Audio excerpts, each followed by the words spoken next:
فلا مضل له ومن يضلل فلا هادي له أشهد أن لا إله إلا الله وحده لا شريك له وأشهد أن محمدا عبده ورسوله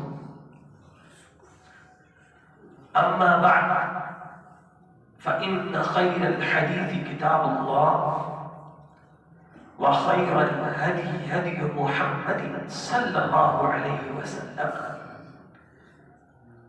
ألا إن شر الأمور محدثاتها وكل محدثة بدعة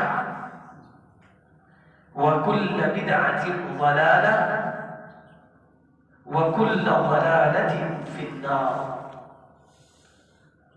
اللهم صل على محمد وعلى آل محمد وبارك وسلم وصل عليه سبحانك لا علم لنا إلا ما علمتنا إنك أنت العليم الحكيم رب اشرح لي صدري ويسر لي أمري واحلل عقدة من لساني يفقه قولي اللهم انفعنا بما علمتنا وعلمنا ما ينفعنا وزدنا علما أعوذ بالله من الشيطان الرجيم بسم الله الرحمن الرحيم إن الله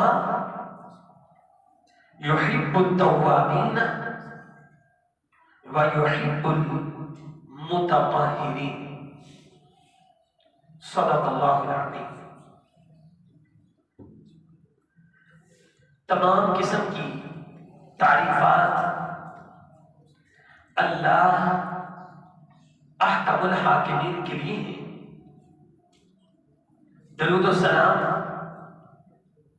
امام الہدا اشرف الانبیاء خاتم النبیین والمرسلین جناب محمد الرسول اللہ صلی اللہ علیہ وسلم کی ذات گرامی قدر.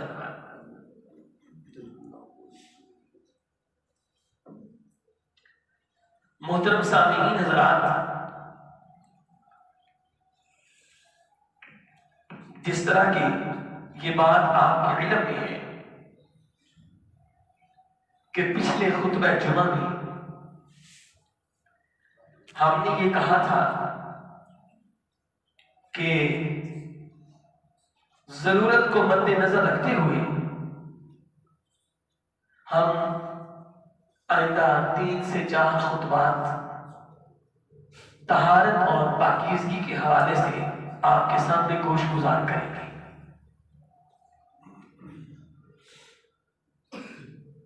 اور پچھلے جمعہ کے اندر ہم نے جو گفتگو آپ کے سامنے کی تھی اس کے جو نکات تھے ان میں پہلا تھا کہ طہارت کی لغوی اور اصطلاحی تعریف،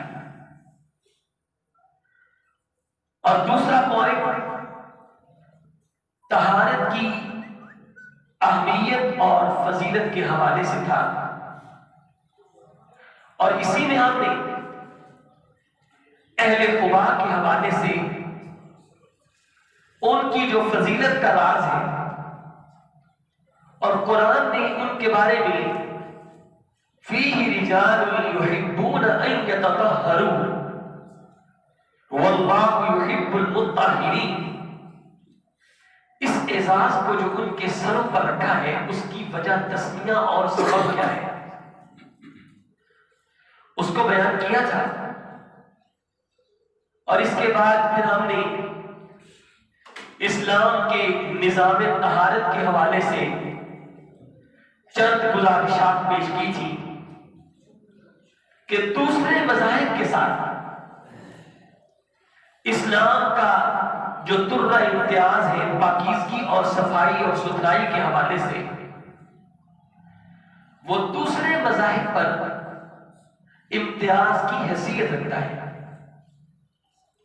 اور اس میں ہم نے اقبال کے اس شعر کو مد نظر رکھتے ہوئے کہ تو نے دیکھا نہیں مغرب کا تہذیبی نظام، تو نے دیکھا نہیں مغرب کا تہذیبی نظام، چہرہ روشن اندرون چنگیز سے تاریخ تر، کہ یہ جو گورے اور سفید چمڑی والے نظر آتے ہیں یہ جتنے بھی مغربی ہیں اندر سے کالے اور کھوٹے ہیں۔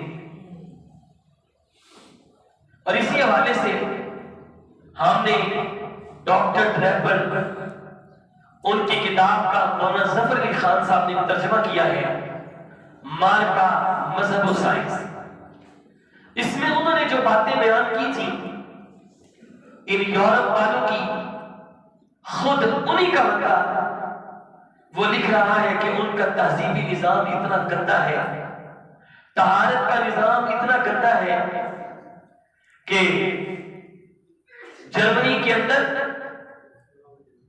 ایک بادشاہ کو پاپائے روم نے صرف اس وجہ سے قتل کروانے کا حکم دے دیا تھا کہ اس نے مسلمانوں کی طرح غسل کیوں کیا ہے۔ اسپین میں جب اسلامی سلطنت کو زوال ہوا تو اس وقت انہوں نے اسپین کے اندر سے وہ تمام حمامات ختم کر دیے جن کو طہارت اور پاکیزگی کے لیے مسلمان استعمال کیا کرتے تھے، اور اس وقت اسپین کے اندر انہوں نے وہ تمام حمام حکومت بند کروا دیے کیونکہ یہ مسلمان اس سے طہارت حاصل کرتے تھے، اور ہم نے درویشی کی وہ صفت اختیار کرنی ہے جس میں طہارت اور پاکیزگی کوئی صفت باقی نہیں نہ رہے۔ ڈاکٹر غلام برگ جیلانی صاحب کی کتاب ہے کہ وہ کہتے ہیں یورپ پر اسلام کے احسان، اس کتاب کا یہ ٹائٹل ہے، بڑی زبردست کتاب ہے، بہت کمال کی۔ انہوں نے اس میں ان گوروں کی جو تہذیبی سسٹم ہے نا اس کو ظاہر کیا کہ یہ کتنے گندے اور کھوٹے ہیں، اور پھر اسی حوالے سے جو ہندو مت کے اندر ہمیں آپ کو بتانے کی ضرورت ہی نہیں ہے کہ جو لوگ گائے کا پیشاب پیتے ہوں اور اس کو اپنے مذہب میں تبرک کے طور پر سمجھتے ہوں، پھر آپ اس مذہب کی تعلیمات سے خود ہی واقف ہو گئے ہوں گے۔ سکھزم جس کے اندر آپ اپنے بغلوں کے، اپنے زیر نام، اپنی مونچھیں اگر ان کو کاٹیں گے تو آپ مذہب جو سکھ ہے اس سے خارج ہو جائیں گے۔ یہ باقی مذاہب کا اسلام کے مقابلے میں حال ہے، لیکن اللہ نے اسلام کا نظام طہارت اتنا پاکیزہ بنایا، اتنا کمال بنایا، اتنا زبردست بنایا کہ یقین جانے ڈھونڈتے ڈھونڈتے تھک جائیں گے، لیکن اس نظام جیسا دوسرا نظام نہیں لا سکتے۔ محترم بھائیوں، آج کے اس خطبہ جمعہ کے حوالے سے ہم اسلام کے نظام طہارت کے حوالے سے دو باتیں کریں گے۔ پہلی بات پانی کے حوالے سے، اور دوسری بات نجاست کے حوالے سے۔ دعا کرتا ہوں اللہ جو کچھ بھی بیان کروں حق سچ بیان کرنے کی، قرآن و سنت کی روشنی میں بیان کرنے کی توفیق نصیب فرمائے۔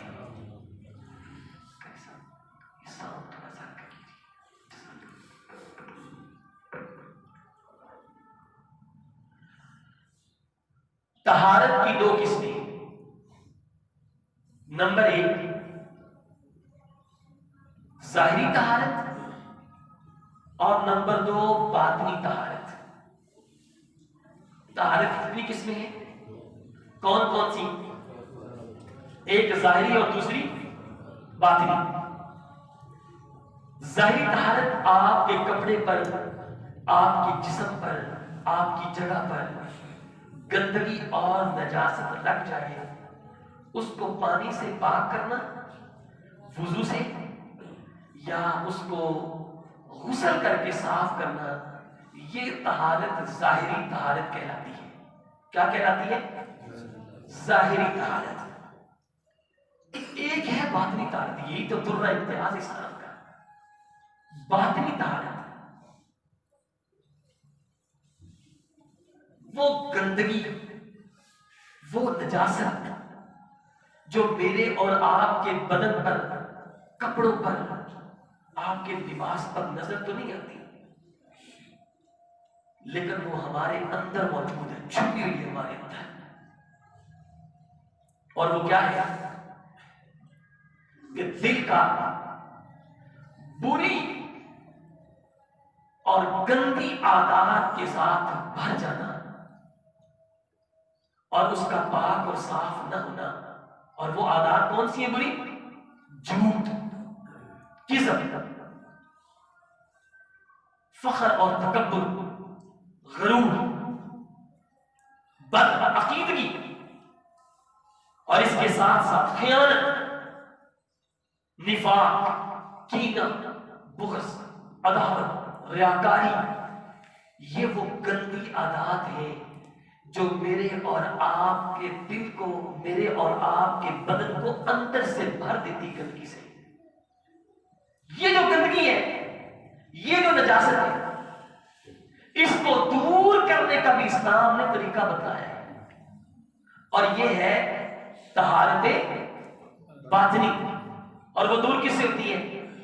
توحید کو اپنا لے، شرک سے مزاج اختیار کرے، اللہ کے قریب ہو جائے، اور ایمان، سچائی، اخلاص، یقین، توکل، تعلق باللہ، اور اس کے ساتھ ساتھ تقوی، نیک اعمال، اخلاص، ان چیزوں کے اوپر عمل درآمد کرنا شروع کر دیں، آپ کی جتنی بھی گندگی اندر باطنی طور پہ چھپی ہوئی ہے، وہ ساری کی ساری اللہ تعالیٰ ظاہر کر دیں گے۔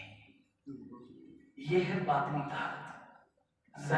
باطنی جو ہے وہ طہارت وہ کون کون چیزوں سے ہوگی، اور کن کن چیزوں کے ساتھ میرے اور آپ کے دل کے اندر وہ باطنی طہارت جمع ہوتی ہے۔ یہ اسلام کا درہ امتیاز ہے کہ اسلام نے یہ نہیں کہا کہ آپ صرف اپنے بدن سے، اپنے کپڑوں سے، اپنی جگہ سے نجاست کو دور کریں، نہیں، بلکہ آپ کے اندر جو چھپا ہوا گند ہے، اسلام نے اس کو بھی نکالنے کی کوشش کی ہے۔ یہ اسلام کا ایک مقام اور یہ عظمت ہے اس کی، یہ امتیاز اسلام کا۔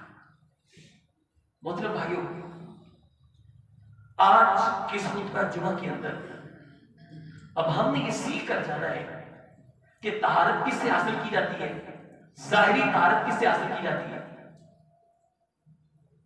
کیوں جی؟ ظاہری طہارت کس سے حاصل کی جاتی ہے؟ پانی سے۔ کس سے حاصل کی جاتی ہے؟ پانی سے حاصل کی جاتی ہے۔ اب ہمیں یہ بھی تو پتہ ہونا چاہیے نا کہ پانی کون سا پاک کرنے والا ہے، کون سا ناپاک ہے، کون سا خود تو پاک ہے لیکن ہمیں وہ پاک نہیں کر سکتا۔ یہ ہمیں علم ہونا چاہیے نہیں ہونا چاہیے؟ ہونا چاہیے نہیں چاہیے؟ در حقیقت پانی کی 3 قسمیں۔ کتنی قسمیں؟ 3۔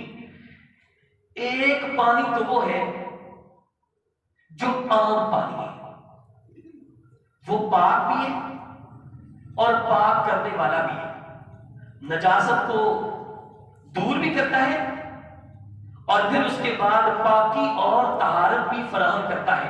ایک یہ پانی وہ کہاں سے حاصل کیا جاتا ہے؟ وہ پانی جو عام پانی ہے، پاک بھی ہے اور پاک کرنے والا بھی ہے، وہ جس طرح کی بارش کا پانی ہے، اللہ فرماتے وَأَنزَلْنَا مِنَ السَّمَاءِ مَاءً طَهُورًا، کہ ہم نے جو آسمان سے پانی نازل کیا ہے وہ پاک کرنے والا ہے، خود بھی پاک ہے اور پاک کرنے والا ہے، بارش کا پانی۔ وَيُنَزِّلُ عَلَيْكُم مِّنَ السَّمَاءِ مَاءً لِيُطَهِّرَكُم بِهِ، ہم تمہارے اوپر آسمان سے پانی اس لیے نازل کرتے ہیں تاکہ تم طاہر ہو جاؤ، پاک اور صاف ہو جاؤ، یہ ہے بارش کا پانی۔ اور دوسرا پانی برف کا، اولو کا پانی۔ اللہ تعالیٰ اللہ کے نبی صلی اللہ علیہ وسلم کی دعا آپ پڑھتی ہیں نماز کے اندر، اللہم اغسل خطایای بالماء والثلج والبرد، اے اللہ میرے گناہوں کو پاک اور صاف کر دے، دھو ڈال۔ کس کے ساتھ؟ پانی کے ساتھ، برف کے ساتھ اور ٹھنڈک کے ساتھ۔ مجھے یہ بتائیں کہ اگر یہ ناپاک چیز ہوتی تو کبھی بھی اللہ کے نبی صلی اللہ علیہ وسلم اس کو دعا میں نماز میں پڑھتے یا صحابہ پڑھتے؟ نہیں نا۔ دوسرا پانی ہے برف اور اولو کا پانی۔ مثلا آپ کسی جگہ پر گئے ہیں اور وہاں پر ٹھنڈ ہے بہت زیادہ، برف باری ہو رہی ہے، پانی میسر نہیں ہے، لیکن برف تو موجود ہے نا، اب اس برف سے آپ وضو کر سکتے ہیں، برف سے آپ پاکیزگی حاصل ہے کر سکتے ہیں کیونکہ یہ پاک ہے۔ تیسری چیز سمندر کا پانی، وہ بھی پاک ہے اور پاک کرنے والا ہے۔ نبی کریم صلی اللہ علیہ وسلم کی صحابہ آئے، آ کر کہتے یا رسول اللہ انا نرکب البحر، ہم سمندر میں سفر کرتے ہیں لیکن ہم جو اپنے ساتھ پانی لے کر جاتے ہیں وہ بڑا تھوڑی مقدار میں ہوتا ہے، ختم ہو جاتا ہے جلدی۔ افنتوضأ بماء البحر، کیا ہم سمندر کے پانی سے وضو کر سکتے ہیں؟ تو نبی کریم صلی اللہ علیہ وسلم نے فرمایا جی ہاں، وَالطَّهُورُ مَاؤُهُ وَالْحِلُّ مَيْتَتُهُ، سمندر کا پانی پاک بھی ہے اور پاک کرنے والا بھی ہے، اور سمندر کا جو مردار ہے مچھلی وغیرہ وہ حلال بھی اللہ نے تمہارے لیے کر رکھی ہے۔ تو سمندر کا پانی بھی ہمارے لیے کیا ہے؟ پاک اور صاف ہے۔ اور وہ پانی جو پاک کرنے والا ہے وہ نہروں کا پانی ہے۔ کس کا پانی ہے؟ نہروں کا پانی۔ یقین جانے میں نے حدیث پڑھی اس کے بارے میں جو جس سے علماء نے استدلال کیا، بڑی زبردست۔ اللہ کے نبی صلی اللہ علیہ وسلم نے فرمایا گھوڑے تین طرح کے، کتنے طرح کے؟ تین طرح کے۔ ایک وہ گھوڑا ہے جس پر اس کے مالک کو ثواب ملتا ہے، ایک وہ گھوڑا ہے جس پر اس کے مالک کو گناہ ملتا ہے، ایک وہ گھوڑا ہے جس پر اس کے مالک کو وہ بوجھ بنا ہوا گھوڑا۔ اللہ کے نبی صلی اللہ علیہ وسلم نے فرمایا وہ گھوڑا جو مالک کے لیے باعث ثواب ہوتا ہے وہ گھوڑا ہے جس کو مالک نے اللہ کے راستے میں جہاد کے لیے رکھا ہوا ہو۔ اس کی لیپ، اس کا گوبر، اس کا پیشاب، اس کا پسینہ، اس کا اچھلنا اور کودنا اللہ کے راستے میں نکلا ہوا گھوڑا، اس کے مالک کو اس پر بھی کیا ملتا ہے؟ اجر و ثواب ملتا ہے۔ حتیٰ کہ اگر وہ گھوڑا جاتا جاتا کسی نہر کے پاس سے گزرتا ہے فشربت منہ، وہ گھوڑا اس سے پانی پی لیتا ہے، جتنا پانی پیتا ہے اس پانی پینے پر بھی اس کے مالک کے نامہ اعمال میں اللہ نیکیوں کے انبار لگا دیتے ہیں۔ مجھے یہ بتائیں کہ یہ گھوڑے کی اتنی فضیلت ہے، اتنا مقام ہے، تو جو مجاہد جہاد کرنے والا اللہ کے راستے میں نکلتا ہے اور اس اسلام کے غلبے کے لیے اور مظلوم مسلمانوں کے تعاون کے لیے اگر وہ اپنی جان، اپنا مال، اپنا سب کچھ اللہ کے راستے میں قربان کر دیتا ہے تو اس کی عظمت کے کیا کہنے؟ کتنے قسم کے پانی ہیں جو عام ہے؟ سمندر کا پانی، بارش کا پانی، برف اور اولوں کا، اور چوتھے نمبر پر نہروں کا پانی۔ اور 5ویں نمبر پر کنووں کا پانی، تالابوں کا پانی، کنووں کا، تالابوں کا۔ نبی کریم صلی اللہ علیہ وسلم کے پاس صحابہ آیا کر کہتے ہیں اللہ کے نبی صلی اللہ علیہ وسلم کہ مدینہ کے باہر کنووں میں اور تالابوں میں آتے ہیں کتے اور درندے وہ منہ ڈال جاتے ہیں، تو کیا وہ پانی ہمارے لیے پاک ہوگا؟ اللہ کے نبی صلی اللہ علیہ وسلم نے فرمایا جی ہاں، وہ پانی تمہارے لیے پاک ہے، جو انہوں نے پیا ما اخرت منہ، وہ ان کا حصہ اللہ نے مقرر کیا تھا، انہوں نے پی لیا، لیکن جو باقی بچے گا وہ تمہارے لیے پاک بھی ہے اور پاک کرنے۔ یہ ہے وہ پانی، کنووں کا پانی، اور اسی طرح تالابوں کا پانی۔ وَلَمَّا وَرَدَ مَاءَ مَدْيَنَ وَجَدَ عَلَيْهِ أُمَّةً مِّنَ النَّاسِ يَسْقُونَ کہ حضرت موسیٰ علیہ السلام جب مدین میں آئے تو کنویں پر دیکھا کہ کچھ لوگ اپنے جانوروں کو کیا کر رہے ہیں؟ پانی پلا رہے ہیں۔ تو پھر موسیٰ علیہ السلام نے شعیب علیہ السلام کی بیٹیوں سے بکریوں کو لے کر خود پانی پلوایا نہیں پلوایا؟ اگر وہ نجس ہوتا تو نبی کبھی بھی اس کو پلواتا نہ۔ یہ ہے وہ پانی جو عام پانی ہے، پاک کرنے والا بھی ہے اور خود بھی وہ پاک ہے۔ پہلی کیٹیگری ہوگی، ذہن میں رکھیں، میرا ساتھ دیں، تاکہ جو کچھ ہم یہاں پر ٹائم لگا کر جائیں کچھ سیکھ کر جائیں، وہ میرے لیے بھی فائدے مند ہو اور آپ کے لیے بھی فائدے مند ہو۔ پہلی بات۔ دوسری بات، وہ پانی جو استعمال شدہ ہے، استعمال شدہ، وہ پانی بھی پاک ہے اور پاک کرنے والا ہے۔ استعمال شدہ سے کیا مراد ہے؟ مثلا حاجی صاحب واش روم میں جاتے ہیں، انہوں نے دیکھا ہے کہ وہاں پر میرے ٹب کے اندر یا میری بالٹی کے اندر آدھی بالٹی پڑی ہوئی پانی کی، پاک ہے، صاف ہے۔ اب یہ پانی پہلے کسی نے استعمال واش روم میں کیا ہوا ہے، کیا یہ پانی حاجی صاحب دوبارہ استعمال کر سکتے ہیں اسی پانی کو یا نیا بھریں گے؟ جو پہلے پانی ڈول میں پڑا ہوا ہے وہ ہے مستعمل پانی، استعمال شدہ، کسی کا بچا ہوا پانی۔ اب کیا کسی کا بچا ہوا پانی وہ نجس ہو جاتا ہے، پلید ہو جاتا ہے؟ نہیں ہوتا۔ آیا وہ استعمال کے قابل ہوتا ہے؟ جی ہوتا ہے۔ کیوں؟ اس کی دلیل یہ ہے کہ نبی کریم صلی اللہ علیہ وسلم کے ایک صحابی رسول حضرت سائب بن یزید رضی اللہ تعالیٰ عنہ فرماتے ہیں کہ ذهبت بی خالتی الی النبی صلی اللہ علیہ وسلم، میری خالہ میرے ساتھ اللہ کے نبی صلی اللہ علیہ وسلم کے پاس گئی اور کہنے لگی یا رسول اللہ ان ابن اختی وجع، میرا جو بہن کا بیٹا ہے نا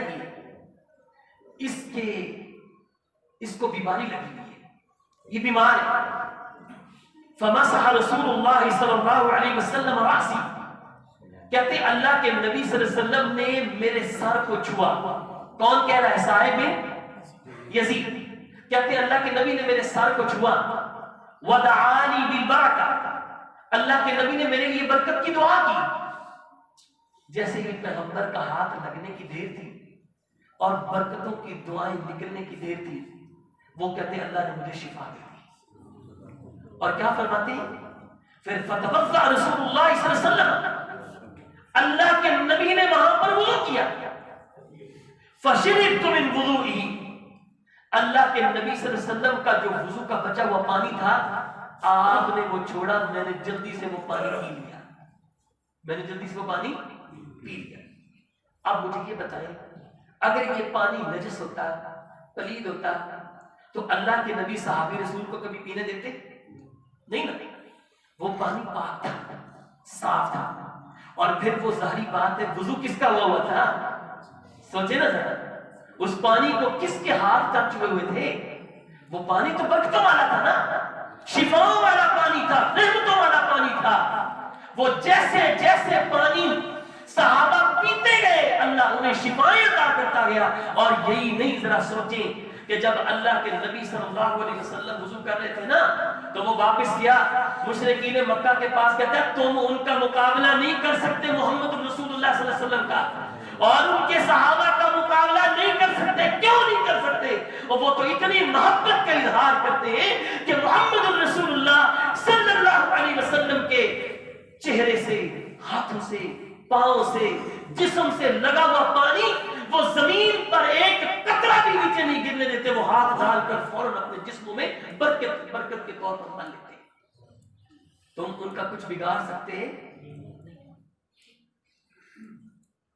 یہ ہے پانی۔ نبی اتنی اسی طرح وہ پانی مستعمل کہ آپ واش روم میں گئے، وہ پانی بھرا ہوا ہے، آدھی بالٹی پڑی ہوئی، کسی نے استعمال کیا ہوا ہے، وہ استعمال شدہ پانی پاک ہے، پاک کرنے والا ہے۔ یہ نہ سمجھے کہ وہ اسراف کرتے ہوئے، ایک پہلی جو ہے وہ پانی کی کمی ہے اسلام آباد کے اندر، آپ وہاں سے بالٹی کو اٹھائیں، واش روم میں ڈالیں، چلے بھی نیا پانی بھریں، آدھے سے زیادہ بالٹی ہے، ڈول ہے، آپ نے وہ پانی کو ضائع کر دیا۔ ہمیں تو نہیں اس چیز کا پتا۔ پانی کی قدر اور پانی کی ویلیو ان علاقوں سے پوچھے جو قطرے قطرے اور بوند بوند کے لیے ترستے ہیں، ان سے پوچھے پانی کی ویلیو کیا ہے۔ ہم نے تو کھایا ضائع کر دیا، بھی نہیں نیا بھریں، کیا ہے ضرورت ہے؟ موٹر چلانی، چلائیں بھی موٹر جلدی۔ یہ نہیں پتا کہ اسراف اور فضول خرچی ہوتی ہے۔ پانی استعمال شدہ اس کو استعمال کرنا جائز ہے، وہ پاک کرنے والا بھی ہے اور خود بھی وہ پاک ہے۔ ان النبی صلی اللہ علیہ وسلم توضأ اغتسل بفضل میمونہ، اللہ کے نبی صلی اللہ علیہ وسلم واش روم میں آئے،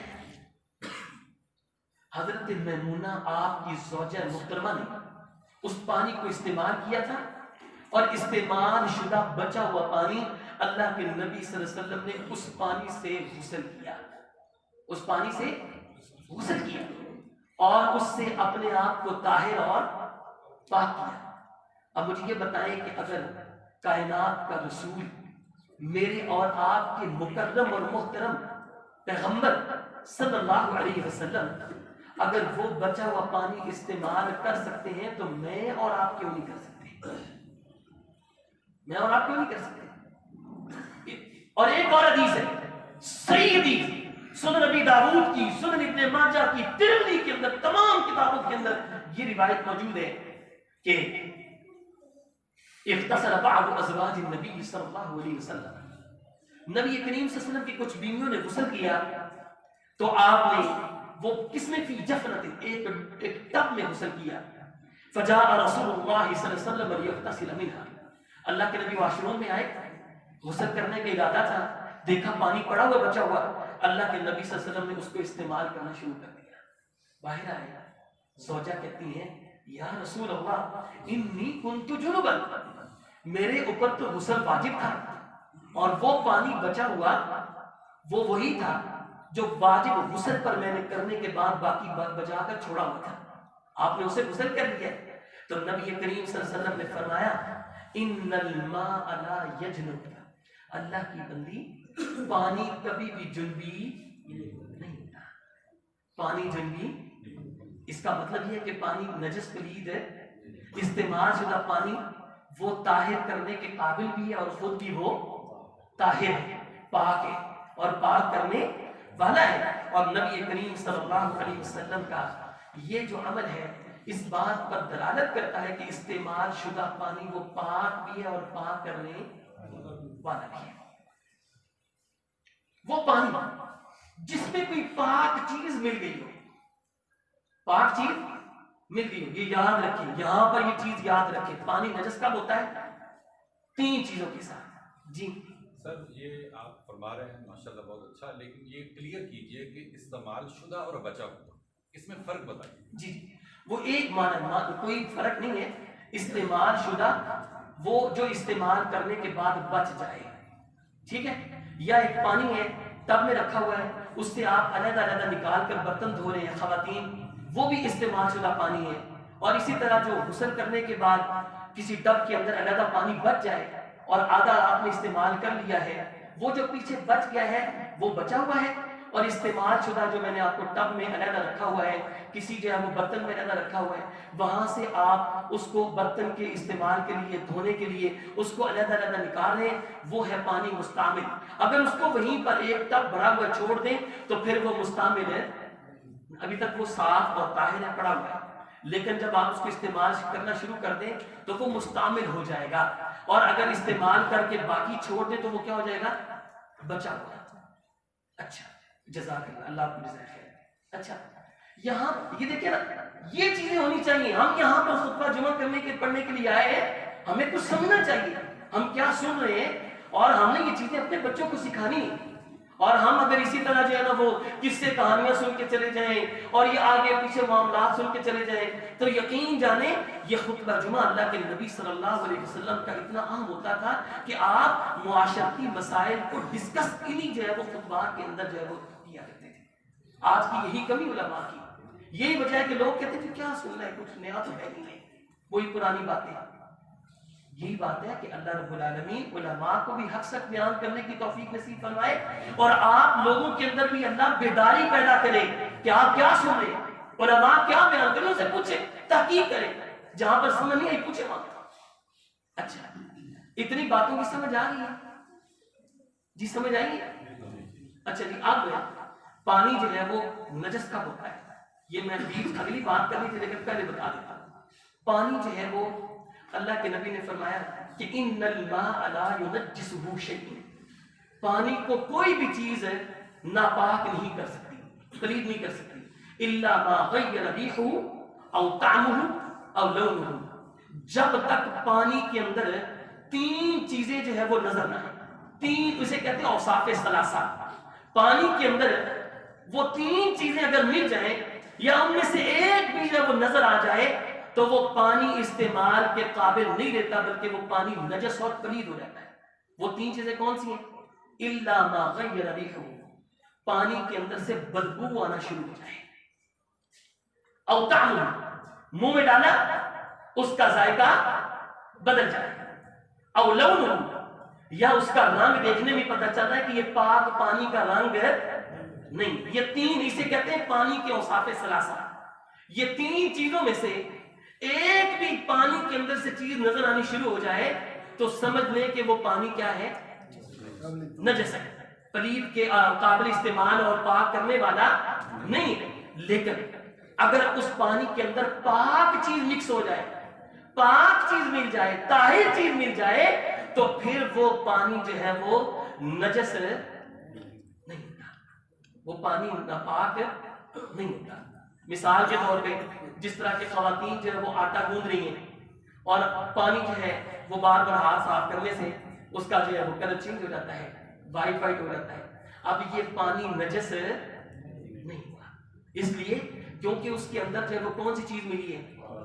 اور اسی طرح جب آپ میت کو غسل دیتے ہیں، اللہ کے نبی صلی اللہ علیہ وسلم کی بیٹی کو حضرت ام عطیہ غسل دے رہی تھی تو اللہ کے نبی نے فرمایا اغسلوہ بماء وسدر، جو تم نے ان کو غسل دینا ہے نا اس میں پانی اور بیری کے پتوں کو مکس کر کے غسل دو، اور پھر آخر میں کیا فرمایا وجعلنا فی آخرہ کافورا، آخر میں کافور بھی مکس کر کے اس کے ساتھ اس کو غسل دو۔ اب مجھے یہ بتائیں وہ بیری کے پتے بھی مکس ہو رہے ہیں اور اسی طرح کافور بھی، اب یہ پانی نجس نہیں ہے، یہ پانی نجس نہیں ہے کیونکہ اس کے اندر کون سی چیز مل رہی ہے؟ پاک چیز۔ پاک چیز پانی کے اندر مکس ہو جائے، مل جائے تو وہ پانی نجس نہیں ہوتا۔ اور اس کے بعد اگلی جو چیز ہے وہ ہے مثلا ایک آپ نے پانی رکھا ہوا ہے، برتن میں پانی رکھا ہوا ہے، بعض لوگوں کے گھروں کے اندر بلی پالی ہوتی ہے نہیں ہوتی؟ بلی آئی ہے، بلی آپ کے پانی میں منہ ڈال کے چلی جاتی ہے، اب کیا وہ پانی نجس ہوگا؟ نہیں ہوگا، وہ پانی خود بھی پاک ہے اور پاک کرنے والا بھی ہے۔ نبی کریم صلی اللہ علیہ وسلم کے ایک صحابی حضرت ابو قتادہ رضی اللہ تعالی عنہ بیان کرتے ہیں کہ میں اپنی ایک بھتیجی کے گھر میں تھا جن کا نام تھا ام کبشہ الانصاریہ، ام کبشہ الانصاریہ، میں وہاں پر بیٹھا ہوا تھا تو نماز کا وقت ہو گیا، میں نے پانی منگوایا، انہوں نے پانی کو میرے سامنے پیش کر دیا، ایک برتن میں پانی تھا، میں وضو کرنے کے لیے بیٹھا، جیسے ہی بیٹھا ہوں ادھر سے بلی آئی، بلی نے پانی کے اندر منہ ڈالنا شروع کیا تو میں نے برتن کو تھوڑا سا ٹیڑھا کر دیا تاکہ یہ پانی پیٹ بھر کر پی لے، تو میں نے جیسے ہی پانی کو وہ برتن کو ٹیڑھا کیا تو بلی نے پانی پینا شروع کر دیا، بلی جب پیچھے ہوئی باقی جو پانی بچا تھا اس سے میں نے کیا کرنا شروع کر دیا؟ وضو کرنا شروع کر دیا۔ میری بھتیجی حیران ہو گئی، پریشان ہو گئی کہ یہ آپ نے کیا کیا ہے؟ بلی کا بچا ہوا پانی آپ اس کو استعمال کر رہے ہیں وضو کے لیے، تو یہ جائز نہیں، یہ پانی نجس ہو گیا۔ تو آگے سے حضرت ابو قتادہ فرماتے ہیں بیٹی میرے ان کانوں نے اللہ کے نبی صلی اللہ علیہ وسلم کے اس ارشاد کو اور اس فرمان ذیشان کو سنا تھا کہ اللہ کے نبی صلی اللہ علیہ وسلم نے فرمایا تھا، آپ نے فرمایا تھا کہ انما ہی من الطوافین علیکم، بلیاں تمہارے لیے اس طرح ہے جس طرح تمہارے گھر کے خادم ہوتے ہیں، تمہارے گھر کے خادم ہوتے ہیں۔ تو ان کا جھوٹا یا ان کا کوئی منہ مار جانا کسی برتن کے اندر وہ نجس نہیں ہوتا، وہ علیحدہ بات ہے، آپ نہ کھائیں پیئیں، وہ ایک علیحدہ بات ہے، آپ کا دل نہیں مانتا۔ لیکن ہم اس دل کے مقابلے میں اللہ کے نبی صلی اللہ علیہ وسلم کی حدیث کو تو نہیں رد کر سکتے نا۔ نبی کریم صلی اللہ علیہ وسلم کی حدیث یہ ہے کہ بلی کا جھوٹا جو ہے وہ نجس نہیں ہوتا۔ تو صحابی رسول نے اس بچے ہوئے پانی سے وضو کیا اور وضو کرنے کے بعد پھر اس سے نماز ادا کی، اور ساتھ ہی حوالہ کس کا دیا؟ حدیث رسول صلی اللہ علیہ وسلم کا۔ سمجھ آ رہی ہے؟ اسی طرح آپ کے پانی میں مکھی گر جائے، ایسے کیڑے پکوڑے پتنگے جو چھوٹے موٹے جن کا خون نہیں نکلتا وہ پانی کے اندر گرے ہوتے ہیں، تو ان سے بھی پانی نجس اور ناپاک نہیں ہوتا۔ کیوں؟ اللہ کے نبی صلی اللہ علیہ وسلم نے تو یہ فرمایا کہ آپ کے کھانے پینے میں بھی اگر مکھی گر جائے تو اسے کیا کر لیا کرو؟ اسے ڈبو لیا کرو، اس لیے کیونکہ مکھی اپنا وہ پر گراتی ہے نیچے جس کے اندر بیماری ہوتی ہے، اور جس کے اندر شفا اللہ نے رکھی ہے وہ اوپر رکھتی ہے۔ لہذا جب تم ایسی صورت دیکھو تو مکھی کو ڈبو لیا کرو تاکہ اس کی بیماری جو ہے وہ دوسرا پر شفا والا اس کی بیماری کیا کر دے؟ ظاہر کر دے۔ سمجھ آ گئی؟ تو یہ پانی، اب اس کے بعد یہ ہے مستعمل پانی، سمجھ آ رہی ہے؟ اور یہ اب پاک بھی ہے اور پاک کرنے والا بھی ہے۔ اب اس کے علاوہ ایک صورت ہے وہ ہے نجس پانی، جو نہ خود پاک ہے اور نہ ہی پاک کرنے والا ہے۔ اس میں کیا ہے؟ اس میں اگر کوئی ناپاک اور نجس چیز مل جائے تو وہ پانی پاک کو بھی کیا کر دیتی ہے؟ ناپاک کر دیتی ہے۔ اچھا، اب اس کے ساتھ ساتھ یہ دیکھیں، اس کی مثال ہے، نبیذ ایک ایسی چیز ہے جو کھجور اور پانی سے بنتی ہے، کھجور اور پانی سے بنتی ہے، لیکن بعض دفعہ چیز پاک بھی ہوتی ہے تو وہ اس پاک چیز کو ملنے کے ساتھ بھی دونوں چیزیں پاک ہوتی ہیں، پانی بھی اور کھجور بھی، لیکن اس کے باوجود وہ پانی قابل استعمال، طہارت کے قابل ہے کہ وہ نجس ہو گئے، اس کے اندر ایک چیز ایسی مل گئی ہے، ٹھیک ہے، اس سے وہ پانی اپنا جو پاک کی اس کی اتھارٹی ہے وہ کھو چکا ہے۔ نبیذ کہتے ہیں کہ کھجور اور پانی سے تیار کیا ہوا ایک مرکب، اور اس کو اگر زیادہ دیر رکھا جائے تو اس کے اندر کیا پیدا ہو جاتا ہے؟ نشہ پیدا ہو جاتا ہے، نشہ پیدا ہو جاتا ہے۔ تو اس وجہ سے ایسی چیز جس کے اندر نجس چیز شامل ہو یا اس کے اندر پاک چیز بھی شامل ہو جائے لیکن دلیل آ چکی اس کی حرمت کی، اس کی نجس کی، تو اب وہ پانی پاک بھی کیا ہو جائے گا؟ ناپاک ہو جائے گا۔ مثال کے طور پر نبی کریم صلی اللہ علیہ وسلم کے